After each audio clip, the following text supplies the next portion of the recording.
Voilà, donc une petite vidéo vient d'être faite à l'instant, je m'excuse, qui concerne donc le 3,3-diméthyl but 1-ine. Ben, maintenant, bon, qui répondait, bon, c'est un alcine, hein, vous voyez qu'il y a une triple liaison ici, c'est une fonction alcine.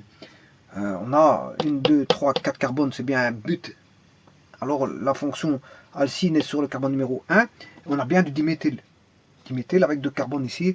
En chaîne, la chaîne mère, j'ai choisi celle-là, j'aurais pu choisir celle-là ou celle-là, mais j'ai choisi celle-là, la chaîne mère, donc les deux chaînes filles, on a raccordé, on a une ramification de 2 méthyl.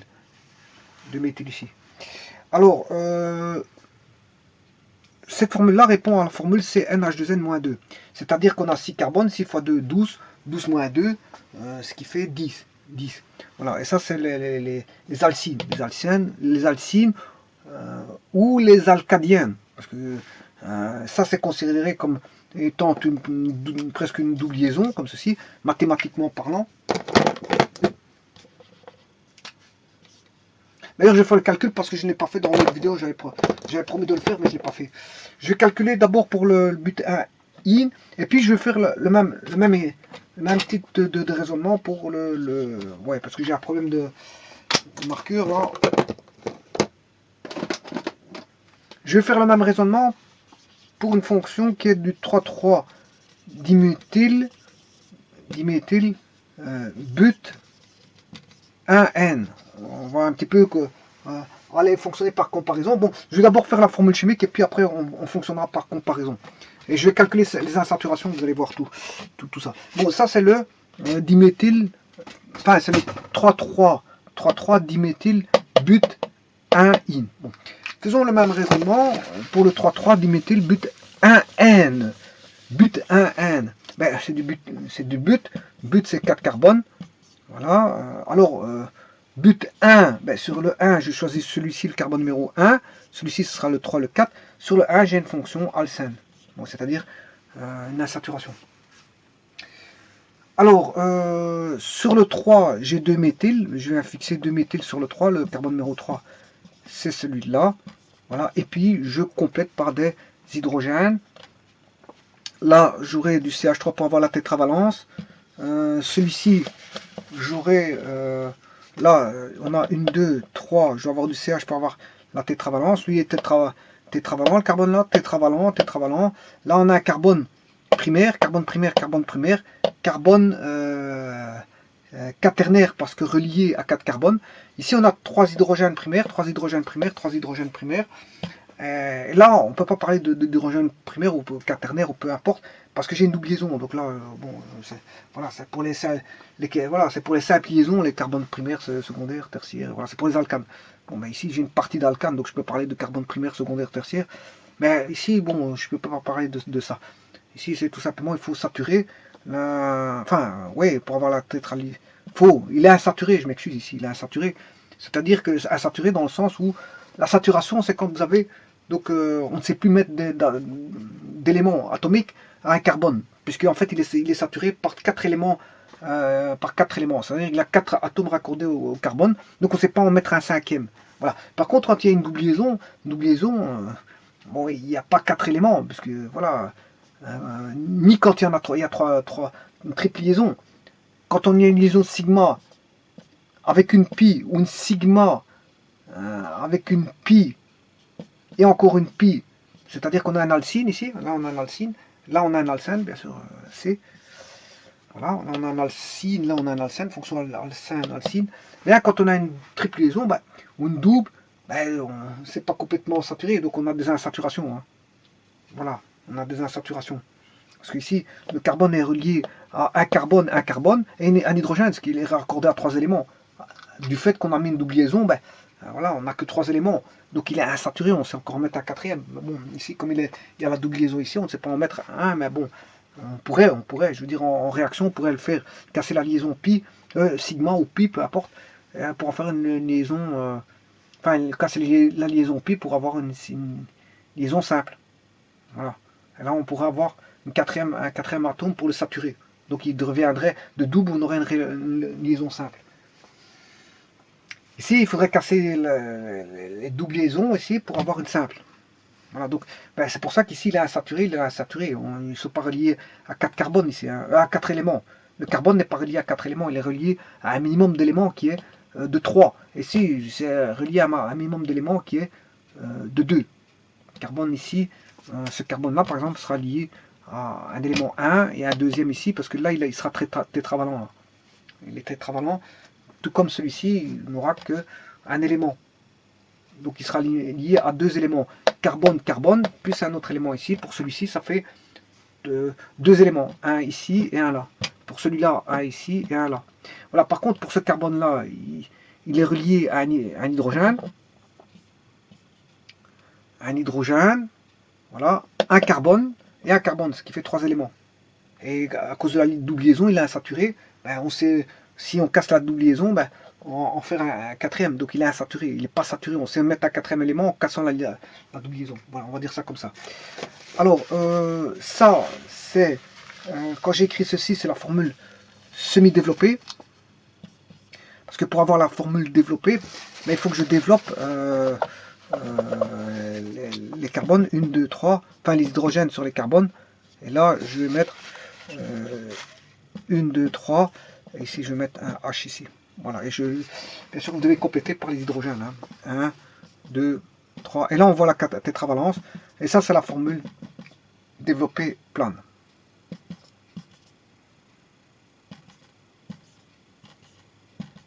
Voilà. Et là, on voit, vous pouvez calculer les tétravalences. 1, 2, 3, 4. Avec les carbones primaires, les hydrogènes. L'hydrogène primaire, carbone primaire, hydrogène primaire, carbone quaternaire, 1, 2, 3, 4, 1, 2, 3, relié à 4 carbones, il n'y a pas d'hydrogène ce carbone-ci, carbone quaternaire, carbone primaire, et là on ne peut pas parler de carbone, voilà, parce que il y a une double liaison ici. Voilà. Ici on a les hydrogènes primaires, hydrogène primaire, voilà, non, ça n'a plus rien à voir. On parle de carbone primaire, secondaire, tertiaire pour les alcanes. Bon, alors CH3.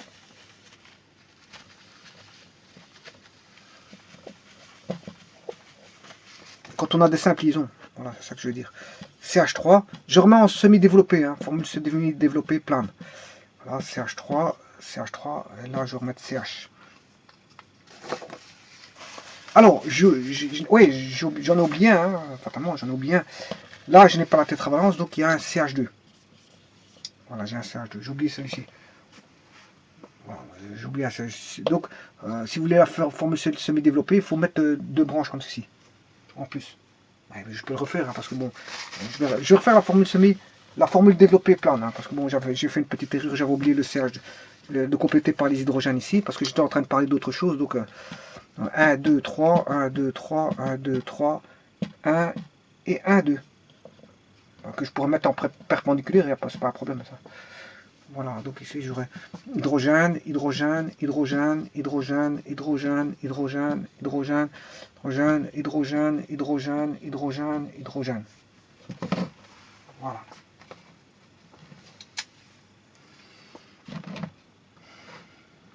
Bon, mais remettons, ça c'est en formule développée plane. Hein. Bon, j'avais oublié les 2 hydrogènes ici. Bon, j'ai pensé que j'étais en train de discuter d'autre chose. En attendant, voilà, et donc j'ai pas su continuer, compléter ce qu'il fallait. Voilà, donc ici je vais remettre le tout en mettant en formule développée, formule semi-développée. Là j'ai CH3, CH3, CH3, CH et CH2. Voilà. Alors, il s'agit ici, bien sûr, comme vous pouvez le constater, d'un alcène. Un alcène, bon, l'alcène, ça répond à la formule CnH2n. On va calculer le nombre d'insaturations, mais on va faire le nombre de carbone. On a 1, 2, 3, 4, 5, 6. 6 fois 2, plus 2 moins le nombre d'hydrogène. 2, 3, 6, 7, 8, 9, 10, 11, 12. 12. Voilà, 12 moins 12. 6 fois 2, 12 plus 2. 14, 14 moins 12, bien sûr divisé par 2. Hein. 14 moins 12, ça fait 2, 2 divisé par 2. Ben, on a une insaturation, ben, la voici. L'insaturation, elle est là. On en a une. Voilà. Alors maintenant, calculons pour l'alcyne ici, combien d'insaturations?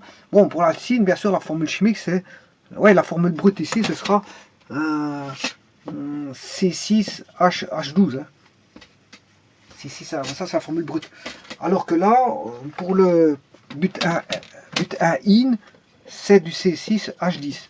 Ça répond à la formule CnH2n-2, parce qu'il y a une deuxième insaturation. D'ailleurs, je vais calculer l'insaturation, puisque ceci est vu comme une double insaturation, comme je vous dis, c'est comme si on avait ceci.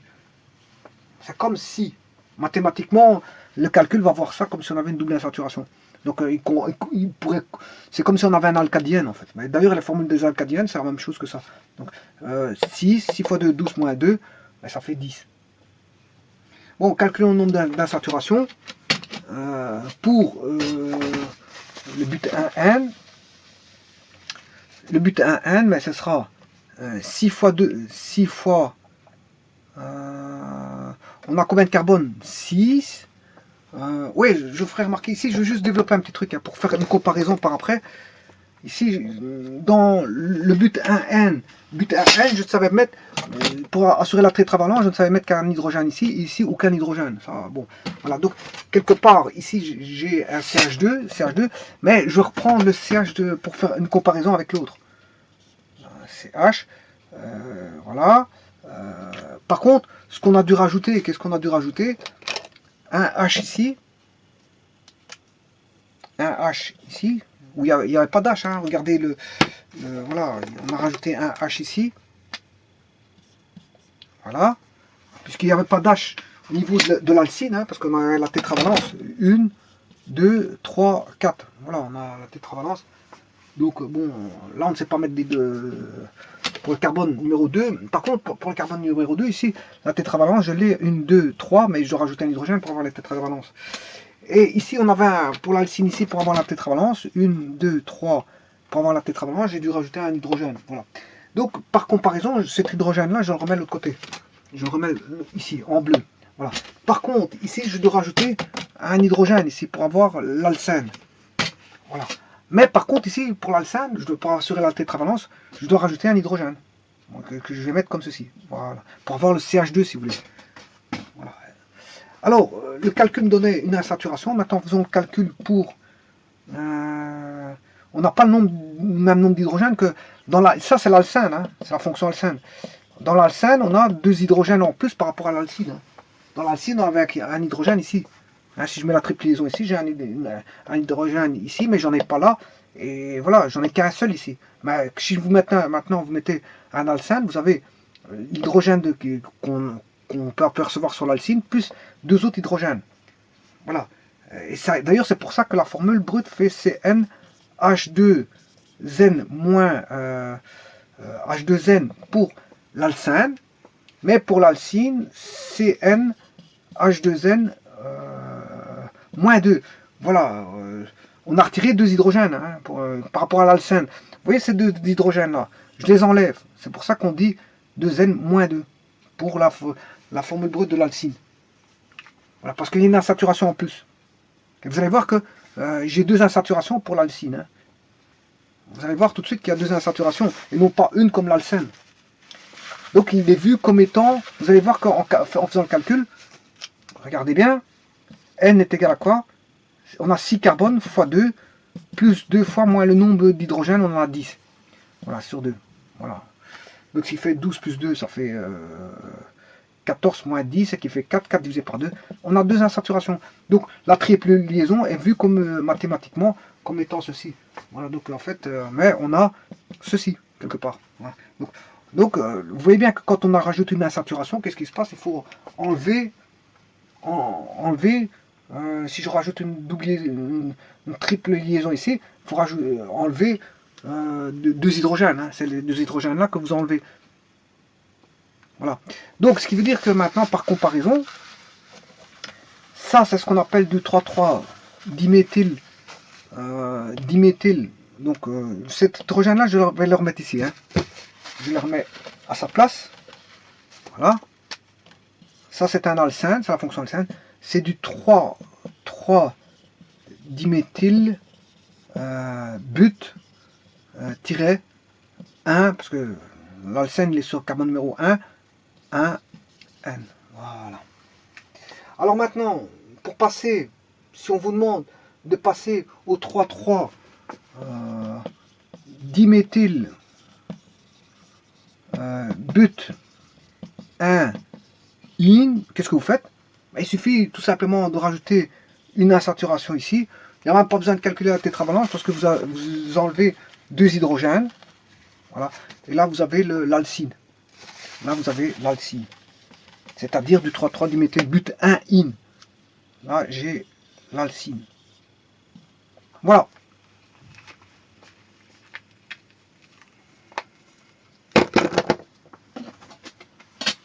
Donc, je l'ai fait par comparaison, une fois en construction de l'alcène, via la formule directe demandée, 3,3 diméthyl but 1 in, j'ai construit l'alcène, puis je le compare par rapport au 3,3 diméthyl but 1 in. Ouais, donc, la fonction se trouve sur le carbone numéro 1. Une fois, si c'est un alcène, l'alcène, la double liaison était sur le carbone numéro 1. Si c'était un alcyne, il se trouvait sur le carbone numéro 1. Donc là, on aura une double liaison sur le carbone numéro 1. Là, on aura une double liaison sur le carbone numéro 2. Et qu'est-ce qui va se passer entre les deux? On va enlever deux hydrogènes pour passer du N au IN. Voilà. Et la double liaison s'enlève au niveau... Enfin, les hydrogènes s'enlèvent au niveau de passage de la 2 à 3 liaisons. Hein. De la 2 à 3 liaisons, vous enlevez 2 hydrogènes. Voilà. Je vous remercie.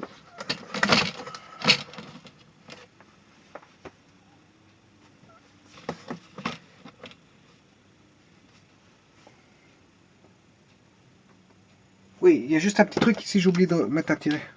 Mettre un tiret ici. But 1N, comme on a but 1 in, on a but 1N. Je vous remercie.